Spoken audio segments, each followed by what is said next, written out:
કચ્છમાં એક્શન દ્રશ્યો જોવા મળી રહ્યા છે. બોલિવૂડ સ્ટાર જોન અબ્રાહમ આગામી ફિલ્મ ફોર્સ 3ની શૂટિંગ માટે કચ્છ પહોંચ્યા છે. વહેલી સવારથી શૂટિંગ શરૂ થઈ જાય છે અને મોડી રાત સુધી આ શૂટિંગ ચાલે છે.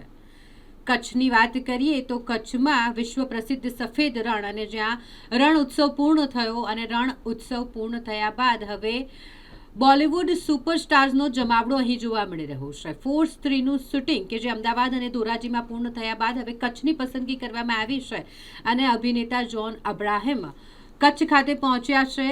એક્શન ફિલ્મની શૂટિંગ હોય, સફેદ રણ અને તેની આસપાસનો જે ધોરડો સહિતનો વિસ્તાર છે તેને ખૂબ જ અદ્ભુત ગણાય છે આ પ્રકારની શૂટિંગ માટે, અને એટલે જ અહીં ફોર્સ 3ની આખી ટીમ પહોંચી ગઈ છે, જેમાં અભિનેતા જોન અબ્રાહમ સાથે અભિનેતા હર્ષવર્ધન રાણે સહિતની મોટી સ્ટારકાસ્ટ કચ્છમાં જોવા મળી રહી છે.